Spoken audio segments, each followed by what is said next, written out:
Hi everyone, I'm going to read you Ruby the Copycat by Peggy Rathman.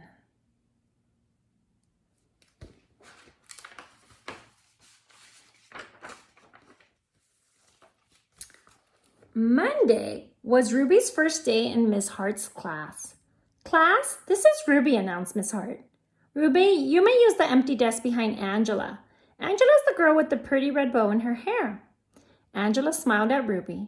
Ruby smiled at Angela's bow and tiptoed to her seat.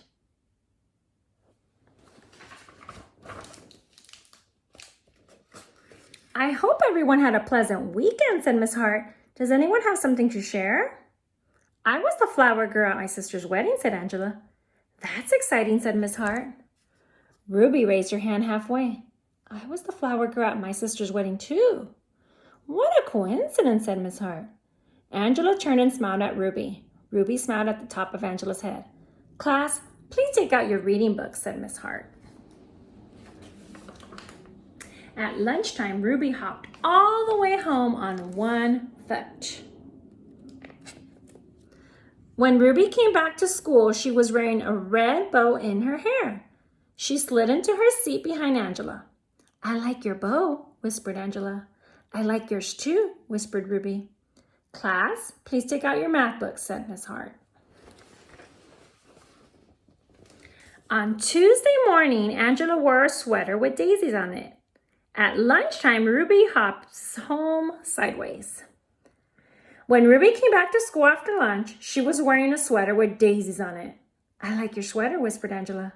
I like yours too, whispered Ruby.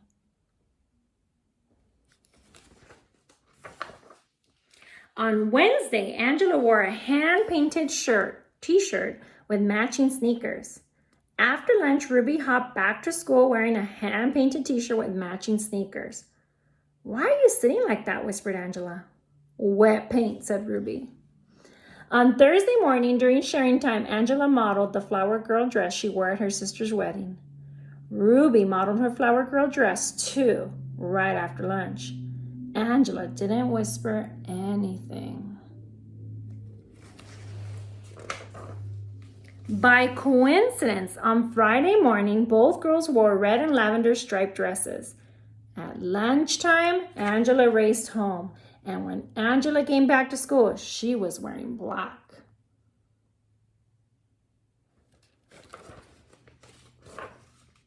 On Friday afternoon, Miss Hart asked everyone to write a short poem. Who would like to read first, said Miss Hart. Angela raised her hand. She stood by her desk and read, I had a cat I could not see, because it stayed in back of me. It was a very loyal pet. It's sad we never really met. That was very good, said Miss Hart.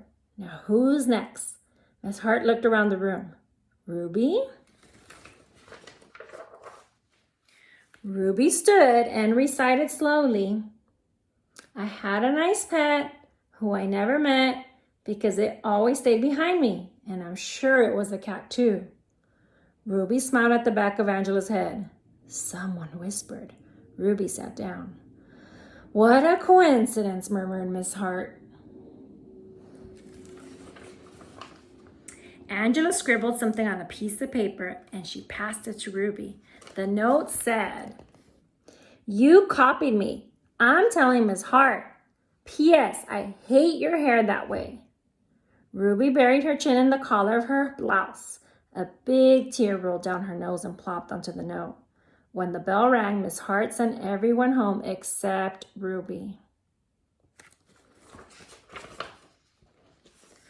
Miss Hart closed the door of the schoolroom and sat down on the edge of Ruby's desk. Ruby, dear, she said gently, you don't need to copy everything Angela does. You can be anything you want to be, but be Ruby first. I like Ruby. Miss Hart smiled at Ruby. Ruby smiled at Miss Hart's beautiful polished fingernails. Have a nice weekend, said Miss Hart. Have a nice weekend, said Ruby. On Monday morning, Miss Hart said, I hope everyone had a pleasant weekend. I did. I went to the opera. Miss Hart looked around the room. Does anyone have something to share? Ruby waved her hand, and glued to every finger was a pink plastic fingernail. I went to the opera too, said Ruby. She did not, whispered Angela. Miss Hart folded her hands and looked very serious. Ruby dear, said Miss Hart gently, did you do anything else this weekend?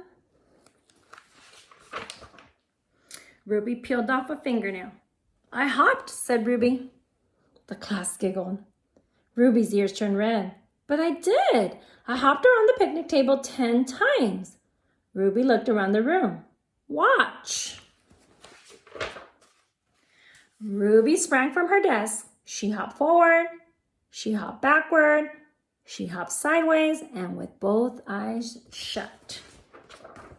The class cheered and clapped their hands to the beat of Ruby's feet.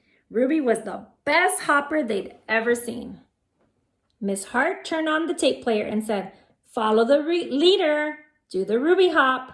So Ruby led the classroom around the room while everyone copied her.